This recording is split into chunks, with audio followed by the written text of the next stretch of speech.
uma satisfação poder convidar o Dr. Aode Cunha para vir conosco no palco aqui. Uma figura demasiadamente conhecida, tem uma história no Rio Grande do Sul marcante como secretário da Fazenda, tem uma liderança na área econômica efetiva, é um intelectual de primeiríssima linha, enfim, nós só temos muito a agradecer pela sua presença. Vou chamar também o Ricardo Gomes, ex-vice-prefeito de Porto Alegre, advogado, também uma figura muito reconhecida e respeitada, tanto na área política quanto na área econômica. Por favor. Então, nós iniciamos essa nossa conversa com o Dr. Aode. Pedi a ele que faça a sua manifestação e possa nos encaminhar, desde logo, uma visão dos caminhos que o Rio Grande do Sul tem pela frente. O que nos aguarda? O que esses tempos nos reservam? Com a palavra, doutor Aode. Muito obrigado. Queria cumprimentar aqui o governador Rigoto, o prefeito Melo, e com isso cumprimentar todos os demais presentes. Dizer que é uma satisfação, uma honra para mim poder estar participando do movimento que lança um nome que eu aprendi a admirar, a respeitar na convivência nesses últimos anos de governo, que é do governador Gabriel Souza, e alguém que eu deposito a crença, a confiança de alguém que realmente pode conseguir conduzir esse Estado e enfrentar os desafios que são desafios grandes e relevantes que tem no Estado. É por isso que eu me disponho a vir aqui e estar presente na campanha. Eu fiz uma provocação, né, que me fizeram de falar um pouco sobre desafios sobre o Rio Grande do Sul. Eu vou tentar rapidamente, aqui no tempo que me foi oferecido, fazer primeiro uma avaliação de como é que eu vejo o Rio Grande do Sul chegando até esse momento e o que nós temos de desafios, alguns ainda contínuos, né, em relação aos últimos anos e alguns novos. Mas, assim, se a gente olha o Rio Grande do Sul, um filme do Rio Grande do Sul, um filme longo, né? O Rio Grande do Sul é um estado que, na década de 80, ele chegou a ter 8% de participação do PIB nacional. E nessas últimas 4 décadas e meia, né, ele foi gradualmente reduzindo essa participação para 6%. Então, a gente sai de 8% para 6%. A gente sai de 4º PIB estadual para 5º, né, com o Paraná passando. O que tem por trás disso? Tem um estado que, enfim, teve uma pujança muito grande lá atrás em termos de desenvolvimento educacional, de saúde, formou uma rede de prestação de serviços públicos mais eficiente no passado, e teve muitos investimentos também, né? Investimentos feitos pelo Estado na década de 60, 70, o Rio Grande do Sul chegou a ter 30% de investimento do orçamento do Estado. Claro que com isso fez uma dívida muito alta, nas décadas de 60, 70 e 80. E esta dívida passou a ser um peso para a gestão pública do Estado do Rio Grande do Sul. Tá? Aí falando de todos os últimos governos, tiveram que carregar esse peso de uma dívida, a dívida que é a mais alta em relação à receita líquida dos estados. Então, assim, eu diria que o Rio Grande do Sul, ele, a partir da década de 80, ele é um estado consolidado do ponto de vista de indicadores de bem-estar social, tida como uma das melhores, se não a melhor do Brasil durante muito tempo lá atrás, né? Isso a gente foi perdendo essa qualidade, mas com o Estado com uma dificuldade dinâmica de crescimento maior, de atração de pessoas, enfrentando um tema da demografia, né? Um tema do envelhecimento populacional, que é um tema importante. E eu diria que nos anos recentes, né, eu diria que certamente, pelo menos nesses últimos 4 anos, o governo conseguiu enfrentar alguns temas da gestão pública importantes, né? Como uma reforma administrativa, uma reforma previdenciária e um ajuste das contas públicas, né? Uma perspectiva de estabilidade maior na gestão pública, mas com um desafio grande ainda. Esse é o primeiro ponto que eu quero levantar aqui como 4 ou 5 desafios grandes que eu acho que ainda existem para o Estado, apesar de nós termos, eu diria, né, nesses últimos 12 anos, né, de governo Sartori, primeiro governo Leite, segundo governo Leite, feito avanços significativos do ponto de vista de enfrentamento, de melhoria da máquina pública. Mas não é só máquina pública, eu vou chegar lá. Um ponto é esse, um ponto nós vamos ter sim ainda um desafio de enfrentar o tema de financiamento da dívida pública, caso essa dívida volte a ser paga, né, como é a sinalização hoje a partir do ano que vem, 2027, o Estado vai ter um compromisso adicional, uma pressão adicional para o Estado que já tem uma capacidade de investimento relativamente limitado em relação a outros estados. Então isso vai ter que ser enfrentado ou num mecanismo de negociação, de postergação dessa dívida, né, como se negocia agora, talvez por um tema de irrigação ou outro, mas esta é uma equação, a equação fiscal é uma equação que vai exigir o governo que mantém esse tom de responsabilidade, de disciplina fiscal, de compromisso com reforma, com compromisso com a austeridade.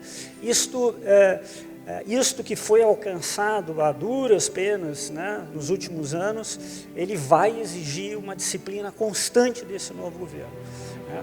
Então, aqui, quem entender o tema de finanças públicas larga com uma vantagem. Depois eu diria que o Estado tem um tema que ele precisa avançar mais também, que é o tema de educação, né? Que eu sei que o Gabriel aqui se dedica, é um estudioso e gosta, e que o Estado também, pelas dificuldades financeiras, problemas de investimentos básicos, escolas, que está resolvendo, está fazendo, tem um salto adicional que precisa ser feito ainda em termos de melhoria de qualidade de educação, tá? O Estado tem posições que ele precisa melhorar ainda em termos de educação.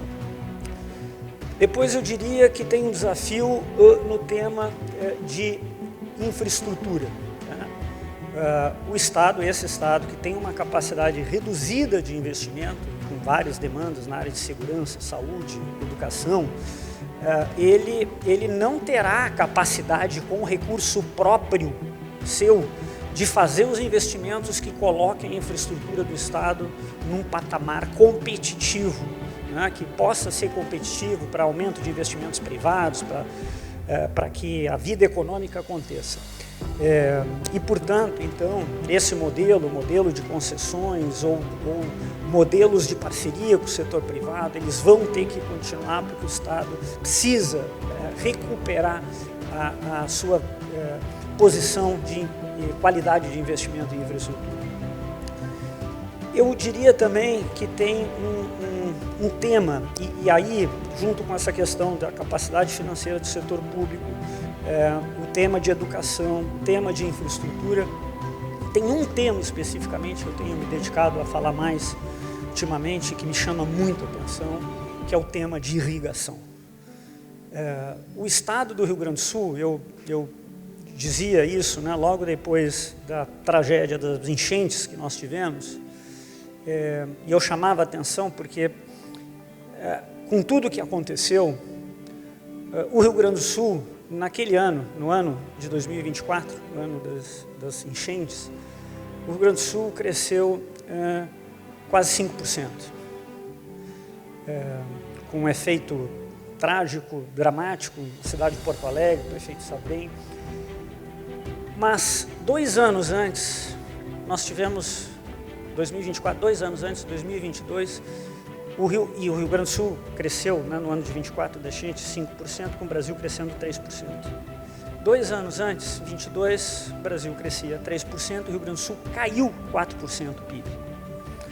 como caiu 3 anos antes, 4% PIB, como no terceiro ano do governo Rigoto também caiu 4%. Nós, recorrentemente, temos um problema seríssimo de capacidade de armazenamento de água e que eu não tenho dúvida é o maior problema econômico do estado do Rio Grande do Sul.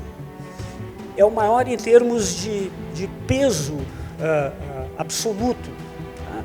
Se nós fizermos um cálculo, eu faço um cálculo que eu estimei nos últimos 20 anos de perda com os eventos de seca, né, que eram anteriormente a cada 4 anos, passaram a 3, a cada são 2 agora. Tem um ano de seca forte, passa 2 anos, tem uma seca média.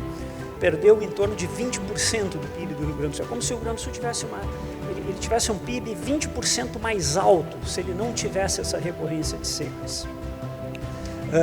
Mais do que isso, né, tem um dado que mostra, no Instituto Nacional de Pesquisas Espaciais, os 27 estados brasileiros onde se tem a maior incidência de secas intensas no Brasil nos últimos 36 anos, de 1990 a 2025. Esse dado mostra o seguinte: tem um estado que é a Bahia, que tem incidência de secas mais intensas do que o Rio Grande do Sul. O Rio Grande do Sul é o segundo, que já chama atenção. Mas mais do que isso, quando eu tiro a região metropolitana de Porto Alegre, a Serra e o litoral, onde não tem incidência de secas, mas fico com o restante 85% do território do Rio Grande do Sul, esses 85% do território do Rio Grande do Sul é a região com a maior incidência de secas fortes no Brasil. Então a gente já sabe isso há 40 anos. E mais do que isso, neste mesmo mapa, nesse mesmo microdado, quando eu cruzo os dados de movimentos demográficos, de fluxos migratórios, de fluxos de pessoas que saem das regiões, é um copia e cola. As regiões onde tem incidências constantes de seca são aquelas que perdem mais pessoas ao longo do tempo.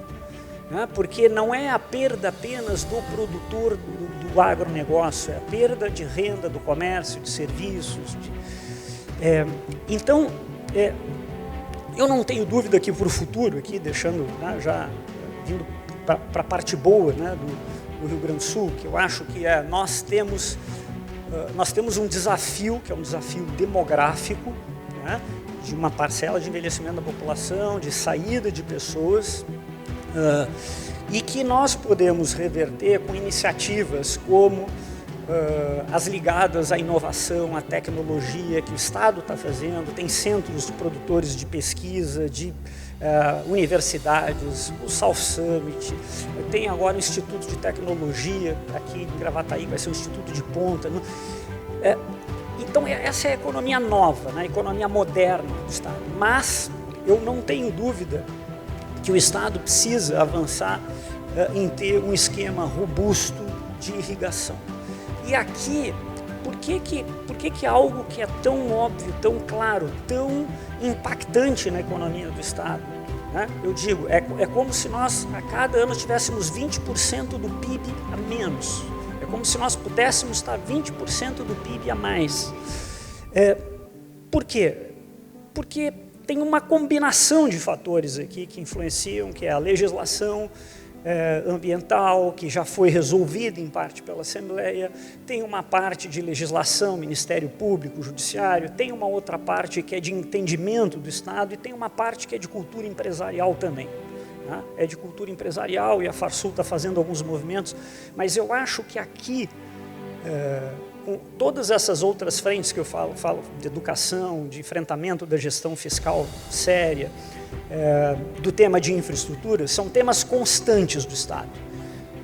E que eu acho que nós estamos numa boa direção e que a direção pode ser continuada. O tema de irrigação é um tema que a gente precisa fazer algo mais firme, mais intenso, e que pode dar um salto de geração de renda muito grande para o Estado.